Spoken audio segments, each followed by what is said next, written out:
Hi everybody, it's Dawn Kuhn. How are you? I wanted to jump on live. I'm so excited. I am actually sitting in the office of our Neurofeedback Center. The boys are next door. It's day one of our treatment. Very first day. I titled this video Day One of the Rest of Our Lives because today could be the day that everything turns around and my kids get the help that they need and their quality of life improves forever. And what an exciting day it is for us. So I asked the doctor here if I could jump in her office and come live and just share some of the excitement with you about what we're going through.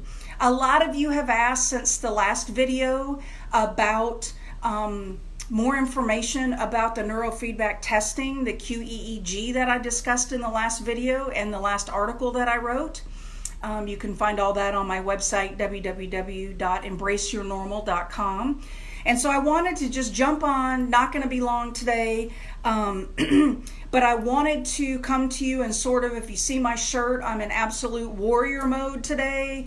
I am fighting for my kids. I'm fighting to get them off the medication that they've been on the last 5 years because they were misdiagnosed and wrongfully medicated. So today begins day one of the rest of our lives in warrior mode to fix what we haven't been able to fix for the last 5 years. So full of hope for the first time in 5 years. So I wanted to go live for 3 reasons. I want to talk quickly about 3 things. One is I want to go over the type of information that you learn on a QEEG report. And then I wanted to tell you what a typical treatment plan looks like. In other words, what is the treatment plan for the boys moving forward? And then I've learned a couple of very interesting statistics since all of this has started, and been getting a lot of views on the videos and talking to all these doctors and doing all these research about neurofeedback and the QEEG assessment. And I wanted to share a couple of those with you. I think you'll be shocked. Okay, so first of all, what type of information do you learn on a QEEG? And a QEEG stands for a quantitative EEG. It's just a different kind of EEG, and it's just a test. It's a test where they put sensors on your head and they measure your brain waves. It's like getting an x-ray or getting a CAT scan. It's non-invasive. It doesn't hurt. And what they're able to do is they're able to pretty much dissect every part of your brain waves and how your brain is firing and where it's firing properly and where it's not firing properly and why it's not firing properly. So we've had 2 QEEGs done now by 2 different people. We had it done at the PMP Center in Dallas, and we've had a second one done at the Sandstone Neurofeedback Center here in Houston. Both of them, thank goodness, both reports coincide with each other and agree with each other. And then we have sent the reports to an independent pediatric neurologist who has also confirmed the findings. So we've actually had 3 different people confirm these results before we agreed to begin the treatment today. So I wanted to share with you, I know it's small, but maybe you can enhance it on your screen. But I just wanted to share with you a little bit about what the report looks like. A lot of people have said, what does it look like? It breaks down every aspect of your brain, and this particular report gives us a summary. I'm trying to put that, whoa, how can I get this up there? Put a summary of all the different parts of the brain and what's firing properly and what's not. And it tells us in print form what types of things the boys are experiencing because of the way their brain is firing. And when we read through this list on each of our kids, it describes them to a T, to an absolute T. You also get, tons of information sort of explaining what the pictures mean and what all the terms mean, which is great. And then we got probably 10 or 15 pages, I'll try and put this up close, of different parts of the brain during different times. Eyes open, eyes closed, reading, different times, and how their brains are firing. Now you can see, for example, on this one page, as I try and pull it through, there's lots of different colors. You know, we're supposed to see green, and we see lots of red and lots of yellow, which is, you know, not good, not what we want to see. And this test helps us figure out why my kids are seeing the red in so many different areas. And then, of course, there's just the big, long, written part of the test that just explains everything, you know, but it seems like every word on there is about 30 letters long or longer. But it does give a great explanation of every part of the brain, how it's supposed to fire, how my kids' brains are firing, and what's causing them to fire improperly. Now think about it. In the mental health world, this is what every mental health parent needs. They need to know down to the last brain wave what is going on in their child's brain. And yet, this is not a standard of care to get this test done. It's insane to me. We'll talk about that a little bit more. So once you get the report, so to speak, then a neurofeedback center is going to recommend a treatment plan. So that was the second thing I wanted to talk about and show you. So for our boys, there are several components to the treatment plan. The first and most important is the neurofeedback training. And for those of you that don't know, I was so intimidated by this. I was like, what are you going to do? Hook them up and like send electric shock or, you know, zap their brain? I mean, what does that even mean? Well, let me tell you what neurofeedback means for those of you that don't know, because this is truly astonishing. They get to lay in like a big leather reclining chair, hook up a few sensors to their head, and watch Netflix. Seriously. And then while they're watching Netflix, if their brain responds properly to bad hair day here, if their brain responds the right way to something that they're seeing, then like they can light it up on the screen or make it more intense, which in turn rewards the brain for firing properly while looking at that and disseminating the information that they're seeing. Now, if their brain fires improperly while they're watching something on a particular video, then their brain is not rewarded. I'm trying to explain it in the most basic terms.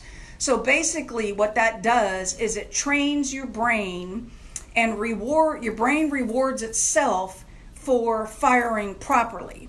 And over time, over a multitude of sessions, your brain will then start firing properly and train itself from that point forward. Does not revert. Once you retrain the brain waves how to fire, they don't revert back. I mean, this is amazing stuff. I don't know why every single person in the mental health field is not on the news all day, every day, talking about this. I don't understand. So for my sons, my one son, it has to have 45 neurofeedback sessions before we think we're going to see any result. And his primary focus is to reduce his anxiety. My other son, the one that is having seizure activity in his brain, because there's a little bit more going on and how he's misfiring, he'll need 60 neurofeedback sessions before we think we'll see any results and calm down of that activity. Then in addition to that, they're going to do 2 other treatments while they're here. And I mean here, like I said, I'm coming to you live from the doctor's office. They're in the room next door. One of the things they're going to do is some oxygen therapy.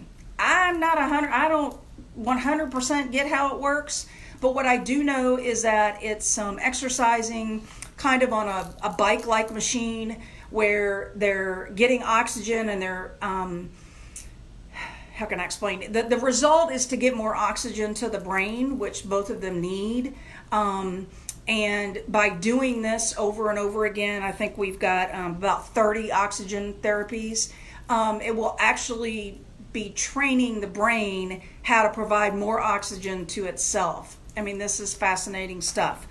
The other type of therapy they'll be doing really fast is a vibration therapy, where they actually stand on this plate, and the plate like vibrates, and they're going to make them do all kinds of goofy things, write sentences in the air and try and balance and touch their nose and, do all kinds of crazy things to make it fun. But there's something about the way that the plate vibrates that fires neurons up and fires activity, stimulation to get the brain moving. And there's something about the combination of the plate and what they have them do while they're on the plate that's going to provide them wonderful benefit. Again, I'm still new at this. It's day one. I'm trying to explain it in layman's terms. But those three are the three primary components to our neurofeedback treatment. The other part of it is quite a bit of supplements. We did a full metabolic panel and found out that, kids are deficient in some things, primarily omega-3s. Different, each one's deficient in some different areas, but there is a lot of supplements that will be needed to help fuel the brain properly during this feedback process and probably, from then on. So that is kind of what the treatment looks like. And of course, we received a full, breakdown of the treatment and the costs associated and all of that. If you have not gotten your child a metabolic panel, I'm telling you, start with that. There's so much that I learned from that, a full metabolic panel. They have some mutations and some other stuff that affects their enzymes that we'll have to correct with supplements, but that's easy to do. You can get that. The other thing is, find and look for neurofeedback centers near you. Google it. I was shocked. It's not covered by insurance, but the neurofeedback center closest to my house, less than 10 miles away, does a new patient brain map. That whole big 30 pages of colored brain stuff I showed you for $99. People, you can get this information for not a lot of money. It may not give you the whole picture, but my gosh, it's going to give you such a better picture than any psychiatrist could with a questionnaire and talking to you for 10 minutes in their office. Do it. I beg of you. Get some answers. Find out if there's anything that you can do that is non-drug oriented and non-invasive. Okay, I want to jump off here. I promised I wouldn't take too long. The other thing I wanted to share with you is throughout this process, I've learned a couple of interesting statistics. The first thing that I learned, I was probably the most frustrated that my one son who's taking narcotics for ADHD does not actually have ADHD.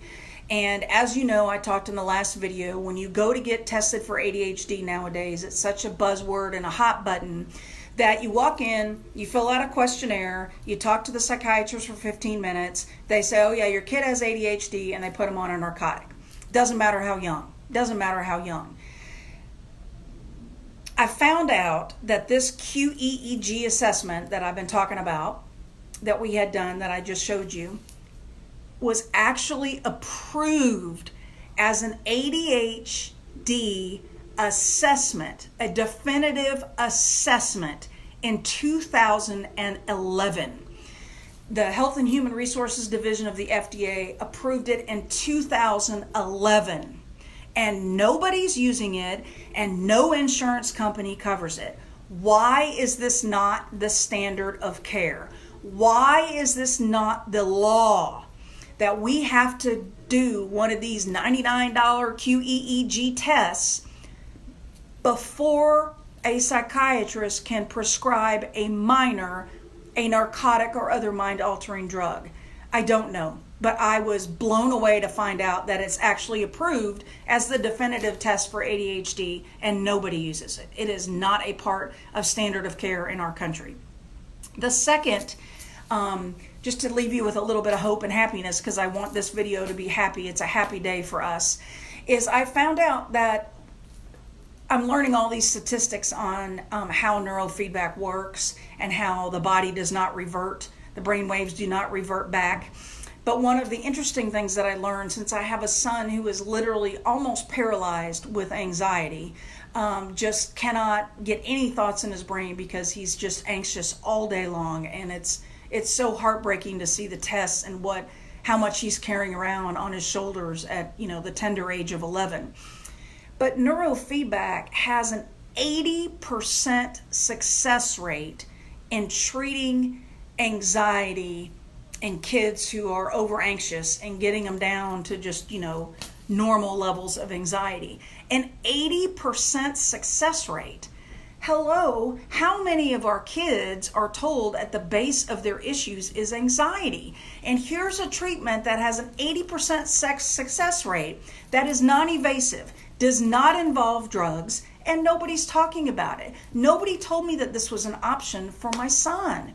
It's heartbreaking and it's exciting at the same time. I feel so blessed that we found this treatment, that we're able to afford this treatment, because as I said, none of this is a standard of care. Even though it's approved by the FDA, no insurance company recognizes it. Everything we're doing is out of pocket and it's expensive. But I'm blessed to be able to do that. It's just not fair that it's not readily, available and cost effective for everyone. It's just not. So today is day one of the rest of our lives. Our family's in warrior mode. I'm excited to hear how the boys' first session is going next door. I'm going to jump off now, but I will keep you posted on our progress, on what changes we see throughout the 60 sessions. Every 15 sessions, we get a new QEEG done to compare and see how the brain is doing and responding to treatment. So I'll keep you posted, and also keep you posted on how weaning off of our medications plays into all of this. We'll do that's a whole separate video, a whole nother mess to unravel. But I hope you have a great day. I hope you found this information valuable. Praying for you on your journey, and I'll keep you posted on ours. Thanks so much. Have a great day. Bye-bye.